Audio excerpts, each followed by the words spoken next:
Well, this is Betting Weekly Premier League show. You're with myself, Dan Roebuck, alongside me, Nigel Seeley and Jack Wright. Some big price winners last week. Credit to both of the boys, but it doesn't stop there. The standards are high. No one is getting the Salt Bay treatment in Dubai just yet. I can see you getting that, Nigel. Did you see Mikel Arteta?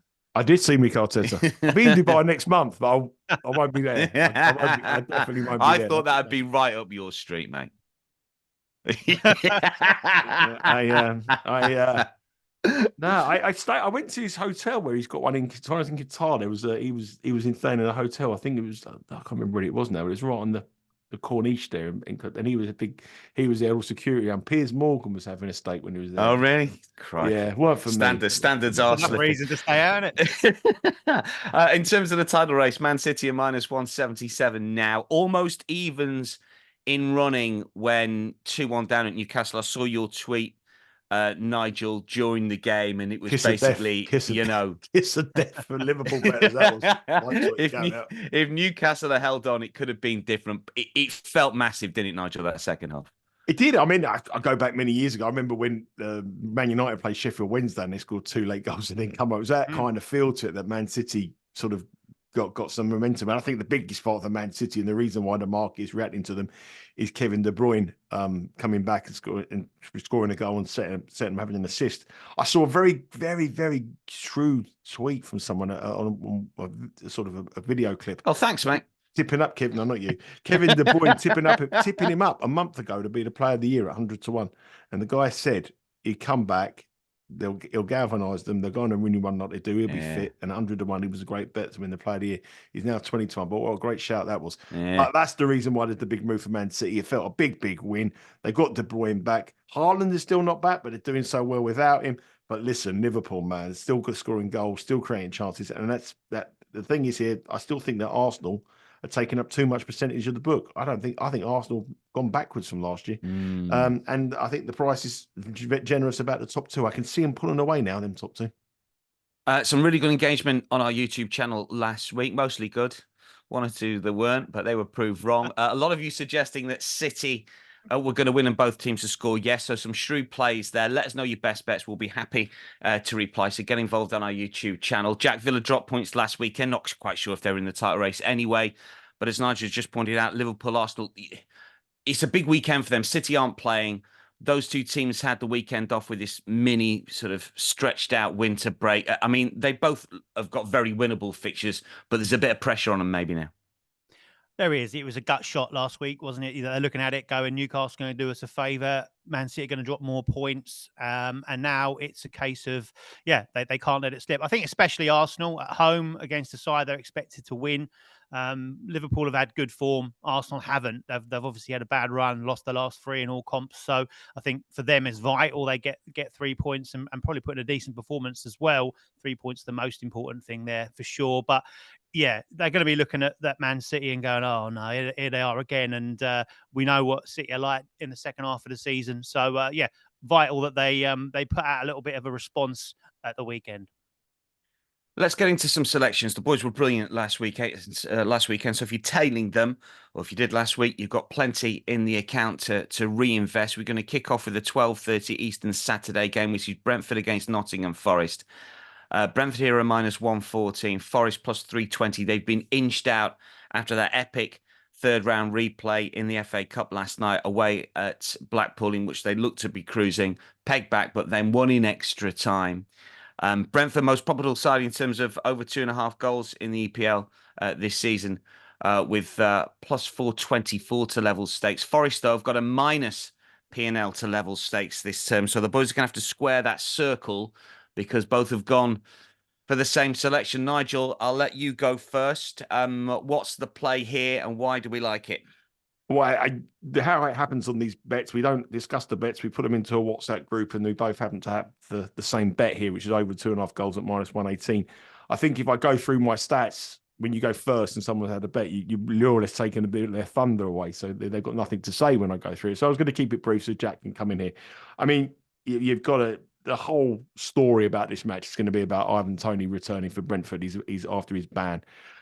He made a statement. He spoke to a good friend of ours, Darren Lewis, Dan, didn't he? Yeah. In a press conference, and he's in an interview, and he said he wasn't going anywhere. And now he's saying, "Oh, I might go in January." So you can see that he's going to come back. You see, he's going to come back hungry, and he's going to come back firing with goals. Brentford are desperate for his goals. Brentford are desperate for him to come back. And guess this match is a huge, huge match between both of these sides at the bottom of the table. The winner here has a good chance of moving away. The loser is bang in the relegation mix. Some of these matches down the bottom this season, we've seen teams go all out. As Jack will probably give me the stats on those kind of matches. But I just can't see these two sides settling for a draw here. I think they'll go all out for the win. The Tony factor is going to be huge. That is the reason why that Brentford are minus 114. I actually was going to bet Brentford to win this match, but I thought I'd want at least like plus 120. Minus 114. They were even money when I looked yesterday. I thought that was too short. Now they're minus 114. It's all been factored in for Tony. So that is a huge, huge move for a team that really haven't done anything this season. But goals is where I'm going to go. If you look at Brentford's matches, 4 of the last 5 over 2.5 goals, 7 of the last 8 both teams have scored. They're decimated by injuries though, Brentford. If you've got so many, Rico Henry and Boma's out, Norgard is out as well. Tony comes in, but that only factors in the small price, the amount of injuries they have. And Forest under Nuno has been scoring goals. They're a very different side. If you look at 5 of their last 6 matches on the road, all over 2.5 goals. He's gone all out to attack here. They're missing so many players from the African Cup of Nations. That doesn't stop them. Both teams in midweek have played in the FA Cup and both have been involved in a high-scoring match. And I think the nature of this game, two seasons ago, you would say both sides would be settled in for a draw. The Premier League this year, it's all-out attacks. Got to win this match. 3 points is huge. And I think over 2.5 goals at minus 118. But the Tony factor is making Brentford an unbettable price here. The price is wrong. Minus 114 is the wrong price. It's been all about Tony. And I think if that keeps contracting, then Forest will eventually become a little bit of value. But initially, my first thought was to get with Brentford, but the line has just gone crazy. Yeah, the Asian line here, you get Nottingham Forest plus half a goal at minus 109. I mean, it might stretch to even 3/4 of a goal, depending on what the bettors do. As Nigel has alluded to, Jack, you're on the overs as well. Give us a little bit more colour to the copy when it comes to the bet. Yeah, I think we're on exactly the same thought processes. Initially, for me, Brentford as well was the play with Tony coming back, or maybe a Tony angle himself, but he's plus 100 to score, which I think is plenty short enough. I'd want to be getting better plus money than that for him. But yeah, this one does look like goals, doesn't it? This would be classified as a Steve Wiss theory game. So I'm interested to hear what Steve's thoughts are on this one as well. I bet he'll be on the overs here too. Basically, that means that 2 sides at the bottom of the table that you might think were a tight and cagey affair will end up being a bit more of an open, attractive affair where they're both going for it. Nigel's touched on that this season. We've seen that in the Premier League. The likes of Sheffield United and Everton, 5-goal thriller, 2-2, Luton versus Nottingham Forest, those sort of games. And I think we're going to get the same one here because both these sides can't really defend. They have got decent abilities going forward. They've both been involved in tough cup games in midweek, extra time. So defensive could be a bit sluggish, especially when you've got a fit and fresh Tony, hungry, as Nigel says, either looking to show his worth as the Brentford talisman, the man who's going to lead them away from relegation trouble, or do enough in the next couple of weeks to get one of the big boys to part with some big bucks and get him in their team. I think Reguilon's come in from Spurs on loan. I think that's a great signing for Brentford. Attacking left back, which they've missed with Rico Henry being out, is a pivotal part of their setup. So he'll be getting bombing forward and supplying the Tony, really, to be fair. But yeah, I think there's goals in it, absolutely. Nigel's touched on the fact that Forest are threadbare as far as their players being away at AFCON, most affected in the Premier League. And goals have cashed in more Brentford home games than any other side in the Premier League this season. 8 out of 10 at home have seen over 2.5 goals. They failed to score just once in those games. They've only kept 1 clean sheet at home as well. The game's average 3.5. Forest over 2.5 in 4 of their last 5 away from home as well. They conceded 13 across that period of time. So I think if Tony could handpick a game to come back for, it probably would be this one, to be honest. Their game's averaging 3.8 over that period of time. So this screams goals. An early one absolutely opens this up, and this could be absolutely anything. So a definite overs play here. Just on Tony, before we move on, I mean, you've both talked about, and obviously he's the big story here. He's got to start for all the goal scorer markets to kick in. I mean, you've already said, Jack, plus 100 to score is a bit skinny. I mean, Jack, do we go -43 not to score? -143, Jack? No? No, do you know what? Or is it I just think too much worked into that price? Yeah, I think he, I'd want to be on him to score, but just not at that price, really. To be fair, sometimes, people go, "Oh, well, he scored." Doesn't necessarily mean it's the right bet to play it. For me, it's one to watch and wait for him to get his hat trick and cash our bet in the first half. That'll do. Nigel, to score, not to score. Well, he takes penalties, doesn't he? So that's a big factor. He takes the penalties. So in his record of penalties, he's phenomenal. I don't think Ivan Toney would bet himself to score even money, to be fair. Easy. Not anymore.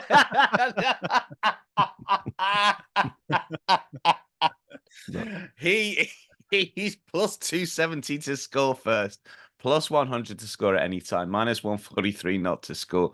In hindsight, maybe I shouldn't have included this section. +425 to score 2, +1500 for a hat trick, and he's 55 to 1 to score 4 or more. That's Brentford versus Nottingham Forest. We like overs, as you've heard from the boys, -118 at the moment. That's Brentford Forest, 12:30 Eastern.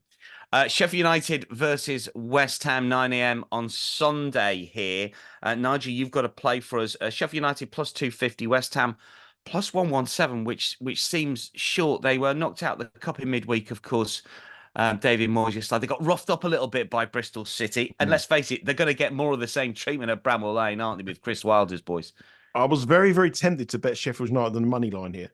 But then when I broke down their season and looked at the stats and looked at how absolutely dreadful they are, I thought, I can't bring myself to bet them. But I do think West Ham are vulnerable here. I really, really do.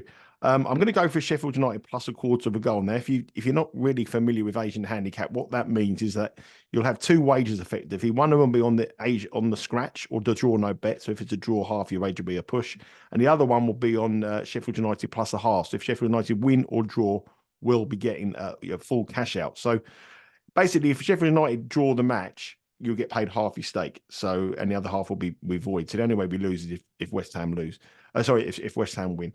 So I'm getting with Sheffield United here. Now, there's a few reasons why I like Sheffield United win this match. I think your point is exactly right there. I mean, I watched that match against Bristol City, and West Ham were absolutely dreadful. They weren't at it at all. From the first whistle, Bristol City put the tackles in, they roughed them up, and West Ham did not like it. It was freezing cold conditions, and the West Ham team wanted to be on the beach rather than be playing in that match completely. I think the weather forecast for the weekend is if it was really cold, like 1 degree or 0 temperatures, I'd probably bet Sheffield United, because the Sheffield United boys would come out with armless tops, and the West Ham boys would come out like Jack on the Christmas show. So I would want to get with them if the weather was really bad, because I think the conditions would make it a really, really high tempo match and Sheffield United get in their face. But I could see a little bit of improvement in Sheffield United under the new manager Wilder. Obviously, he's been there before. He knows the club. They haven't been getting results, but they have been improving. I mean, they got beat narrowly by Man City 2-0. They beat Brentford 1-0. I think it was in his first match. And then they lost in a heartbreaking fashion against Luton 3-2 in a match that really, on the stats, they shouldn't have really lost that match. So I can see slight improvements from Sheffield United. They're not going down without a fight. And that is what he wants, a fight. And if you give West Ham a fight, I think you've got the chance of turning them over here. So I'm going with Sheffield United on that quarter handicap. The other reason I like it is West Ham have got a lot of problems in injuries and up front positions. Jared Bowen is a big doubt for this match. He's probably about 25% chance to play. Without him, where do they score? Antonio is out. Kufal is a doubt. Ben Rama is suspended because he got sent off. You've got is it Kudos? Kudos is away, yeah. He's been their best player this season. He's away on the AFCON as well. So they are really, really down to their bare bones from an attacking sense. And Sheffield United are desperate for the points. The crowd will be up for it. This is really their last chance. If they win this match, it gives them a glimmer of hope. They've got a couple of winnable matches as well to come as well, or matches that they favourable. They think they may have a chance of winning it. And it's just a season definer, I think, for Sheffield United. And I think the wetter, the colder, the more grittier it is to get into West Ham, I think they'll give them all kinds of problems. So I'm going to go for Sheffield United here, +1/4 of a goal on the Asian handicap. I wouldn't put anybody off betting Sheffield United on the money line.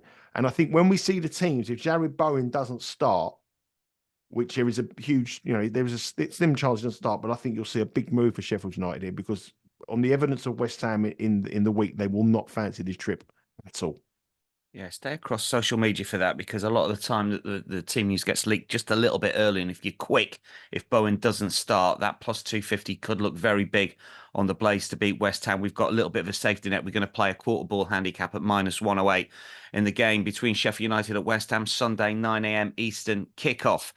Bournemouth, Liverpool next for us, which is 11:30. Bournemouth plus 350 here, big as they have to be against the league leaders, minus 143. Liverpool, the draw, plus 335. Jack, this is just before we get into your play, this is a real busy period for Liverpool, isn't it? Because unlike a lot of the teams, they've not really had that break because they've been involved in the League Cup semi-final. And that game against Fulham is not going to be easy. And Bournemouth, of course, unbeaten in the Premier League at home since October. So just from a money line standpoint, do you think that the market makers have got it right? Yeah, possibly. This is a really exciting game. I think it is a pretty tough one to call. Obviously, no Mo Salah for Liverpool. That's been factored in to a certain extent. Bournemouth in great form. I'd take Liverpool to edge it, but there's possibilities of Bournemouth on a plus handicap here for certain. But it should be very exciting, open, attacking, both sides going for it. You've listed Curtis Jones as a player to watch here. He's been brilliant recently. Talk us through your play. Exactly that. Curtis Jones for a shot on target. So we are dipping into the prop market again. It was successful, obviously, last week, and I mentioned it last time round that because of the limited options available, I thought we'd use this opportunity to highlight the amount of markets available underneath the main ones for Bet Rivers, and the shot on target market is one of those. I've kept my eye on the price to make sure it was pretty static throughout the course of the week, and it has been. So we can play it here. Plus 128 for a shot on target. And you might look across his stats for the season and go, it's a bit of an odd play. He's not really been prolific in that department, but he's certainly one that came on my radar 2 or 3 games ago. He's now started the last 3 games for Liverpool. He seems to have got a lot more confident. He seems to have a momentum about him as well. And he's fitted into this side perfectly, just behind that front 3 for Liverpool. Of course, there's no Salah, but if any side can cope without Salah, it's probably Liverpool. Darwin Núñez, Diogo Jota, and Luis Diaz, who's been back bang in form. So exciting still going forward. There'll be plenty of opportunities for them. And Curtis Jones is just playing off that. And I think his time of his runs into the box and his ability to shoot from outside the area could be pivotal in this game with how Liverpool will attack it. Looking at his last couple of games, as I said, I've been on it personally, and it's been an absolutely fantastic option to take. Last league game was against Newcastle. He had 5 shots, 3 on target. Last game was against Fulham in the League Cup. He had 4 shots, 3 on target. He scored in both those games as well, and I'm sure you'll come on to the odds for that as a wrap-up in this selection. But you look at his last 3 games, 10 shots across the board, 6 shots on target, having started those last 3. So absolutely superb. And I think against Bournemouth, they will go and attack Liverpool. This will be an open game. It will be end-to-end. Bournemouth did lose that last game against Tottenham, as I said, it ended their unbeaten run, but they went down swinging, and that's how they'll attack this game as well. They had 24 shots against Spurs, but Spurs did pick them off on the counter-attack at will, and I think that will be certainly something that Liverpool will look to exploit here. And as I said, with those front 3, Jones will be the one that will be looked to kind of supplement that mainline attack and pick up the pieces around the box. So for me, this looks like a superb play in a game which does scream goals and end-to-end action, stretched, plenty of opportunities for those midfielders to get involved and get on the score sheet. But reminder here, we only need a shot on target. Now, if he scores, fantastic. That counts as a shot on target. But if he just makes the keeper make a save, then that also counts as a shot on target as well. And we'll cash the ticket at plus 128. Plus 450 to score at any time, plus 1,050 to score first. Seems to be shouldering a lot more responsibility, Curtis Jones. He's driving them on, certainly did in that League Cup game against Fulham.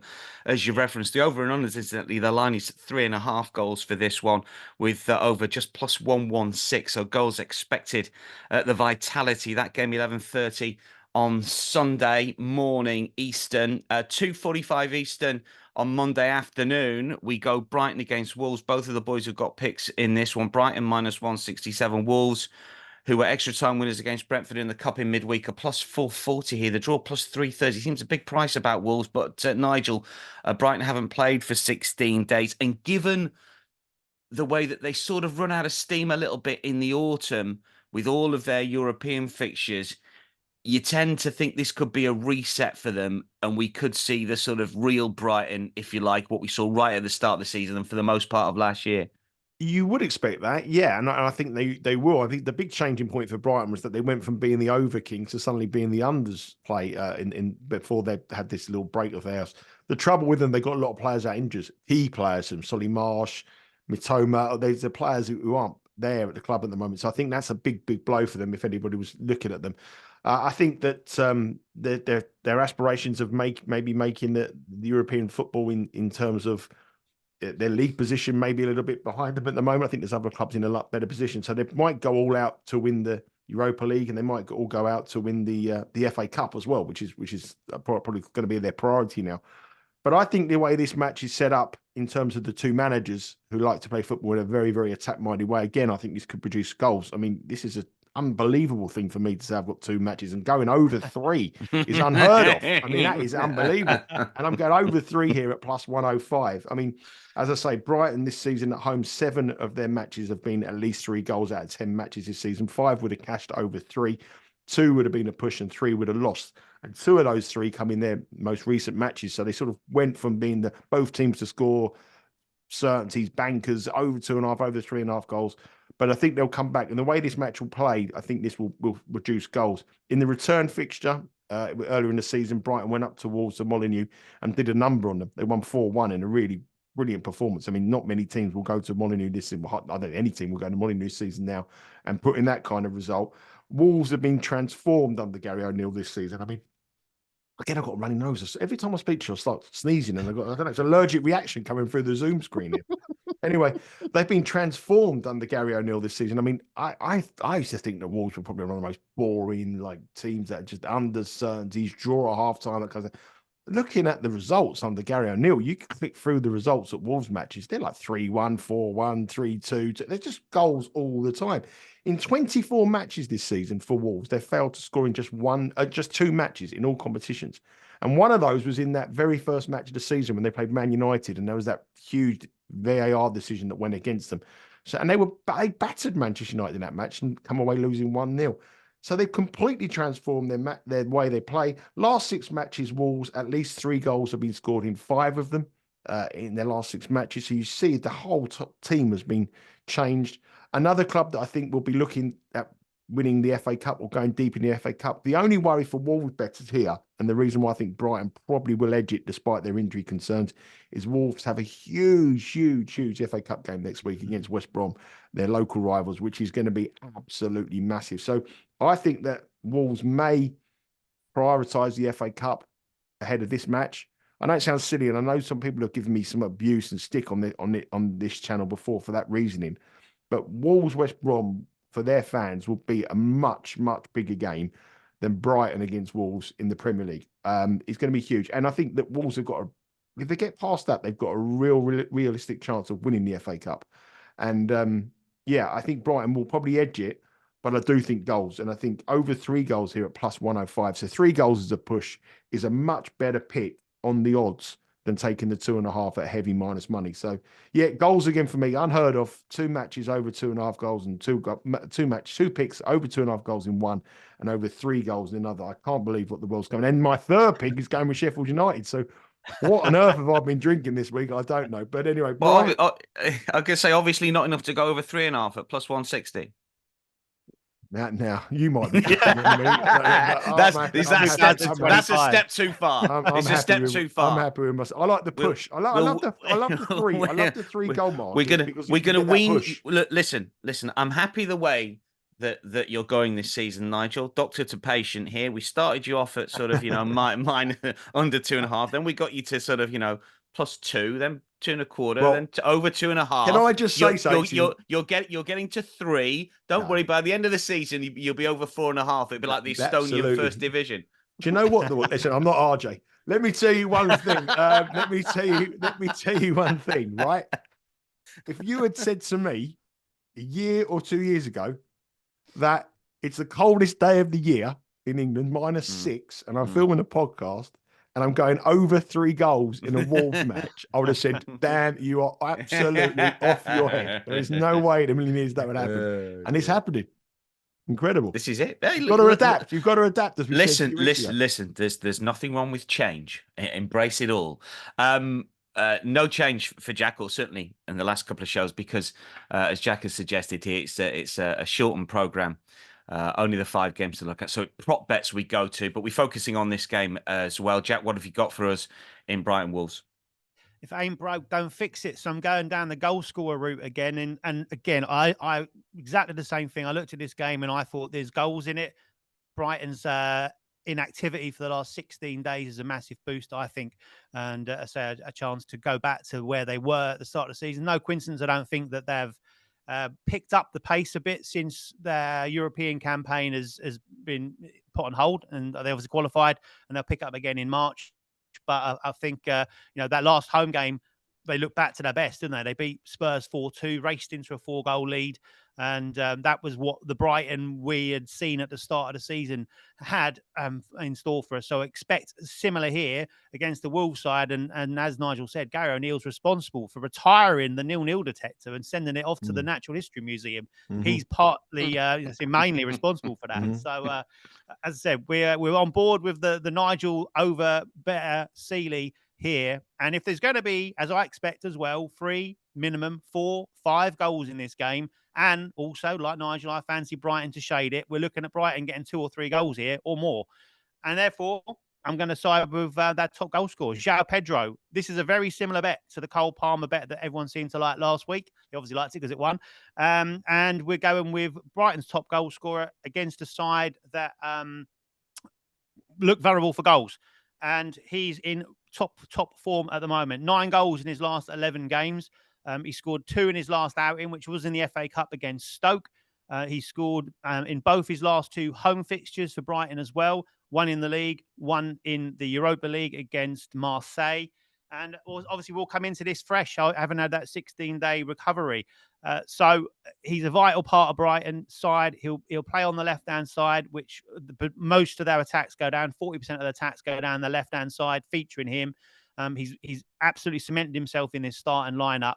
And Wolves' vulnerabilities are a little bit as far as the right-hand side of their defence is concerned. So it's a perfect matchup, similar to what we talked about last week with the selections there.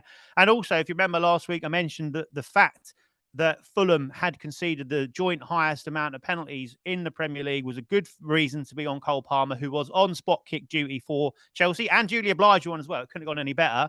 Well, one of the sides that they were joint most conceding penalties alongside was Wolves.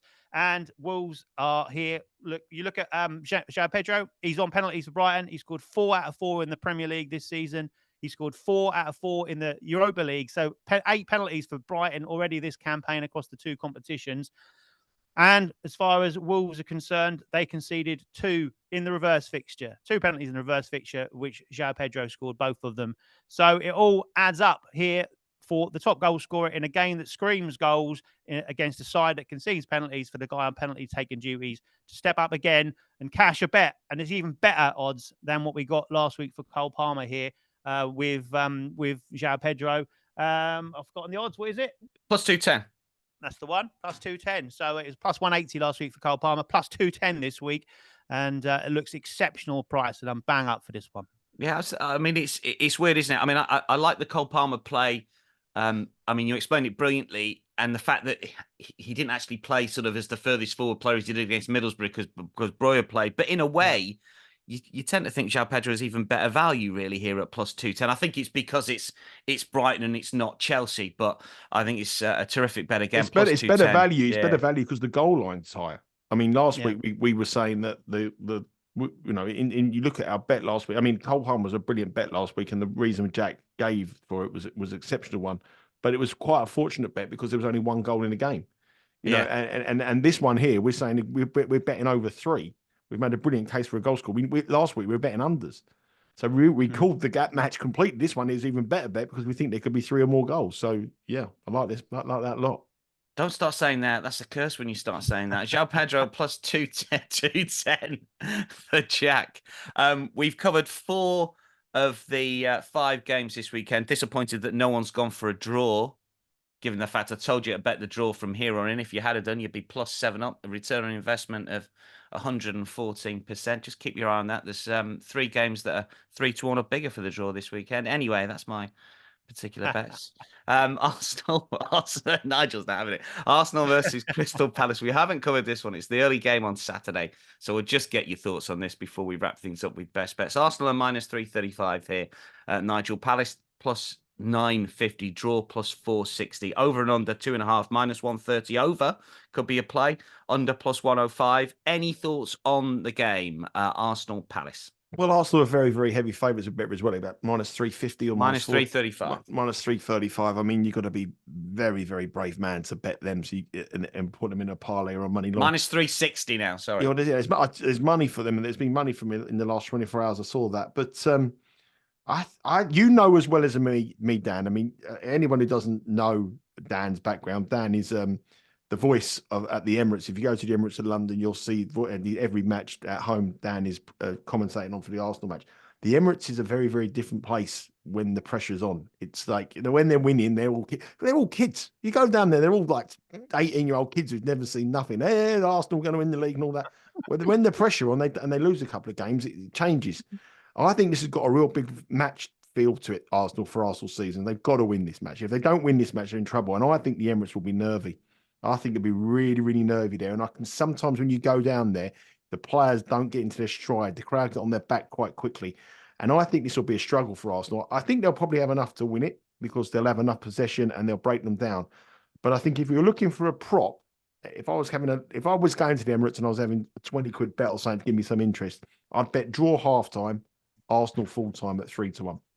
I think the first 45 minutes will be cagey. And you've got to remember, Palace have got a good record against Arsenal, but Arsenal have only won 1 in the last 5 at home to Palace. So I think this will be quite a cagey match. I'd go for Arsenal will win it eventually, but I don't think it'll be. I think that crowd will become very, very edgy if they don't score early. So I'm going to go for draw half-time, Arsenal full-time 3-1. I think that's a fair play. I mean, it's one of those. I mean, BetRider's got great in-play markets. If you're watching the first sort of 10 or 15, if Arsenal don't break through, it is one maybe to get in place somehow with Arsenal. Obviously, if you're taking pre-match, that draw Arsenal half-time, full-time will be bigger odds, but one to watch for me for the opening 10 or 15 before you dive in, if you want to side one way or the other on the money line. Jack, any sort of angles in for you on this one for a lean? Yeah, looking at a couple of the props markets here because the others don't really appeal to me in this one, hence why we swerved it. Martinelli's got a good record against Palace, scored in both games last season.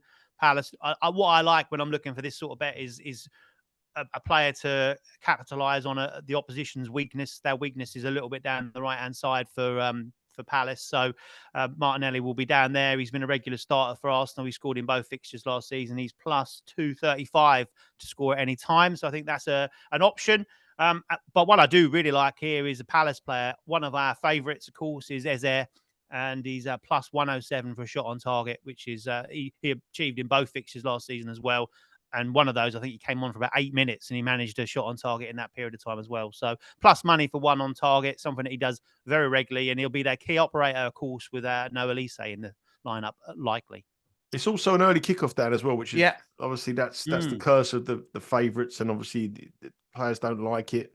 Coming back from a bit of a break and then playing an early kickoff. They've been in Dubai, haven't they, Arsenal? I don't think they're going to cut they're not used to the weather conditions, that's for sure. It'll be a bit different, that's for certain. Yeah. Yeah, be an interesting one. One final pick, by the way, just well, not a pick, but Aline. People have asked me about like that assist market from last week, obviously, which cashed well. So people have grasped hold of that. The one that did stand out, and it's for a reason that Nigel touched on in his game, Sheffield United, again, who I'd probably fancy as well against West Ham. West Ham were terrible against Bristol City in midweek, but the only way they looked like scoring, and even more so probably with all the players that are out this time, is from a set piece. And you've got James Ward-Prowse on set pieces there, and Sheffield United are a little bit vulnerable from set plays into their box. So that would be probably the assist of the weekend if I was looking for that. But it can assist a consolation after Sheffield United take a comfortable lead, maybe. James Ward-Prowse, look out for the former Saints player when it comes to the prop bets for that game between Sheffield United and West Ham. We talked about all the games. We need some best bets before we let the boys escape for the weekend. Nigel, what's your best play across this week. Oh. This week's 5 matches. Go on. Over 2.5, Brentford, Fulham. Yeah, Brentford Forest, sorry, -118. Is that? I think that's the first time your best bet's been in overs, because your best bet was under last week. That's the best. So you cut. I was going to say coming to the dark side. I think we're taking you from the dark side to the light. You're seeing the light, Mr. Seeley. Jack, what's your best play? Shut the blinds. Jack, what's your best play this weekend? Well, obviously, I very much agree with Nigel's, but I'm going to go with Curtis Jones for a shot on target. I think that's a nice value, nice price there. Those are the best bets of the boys this weekend. Nigel, Jack, thanks for your company. Good luck with your picks. That is a wrap for week 21, part 2 of Betting Weekly Premier League show. We are off next week as it's the FA Cup 4th round, but the boys no doubt will be across social media with some picks over the course of next weekend. So watch out for that. For now, though, from all of us, it is goodbye.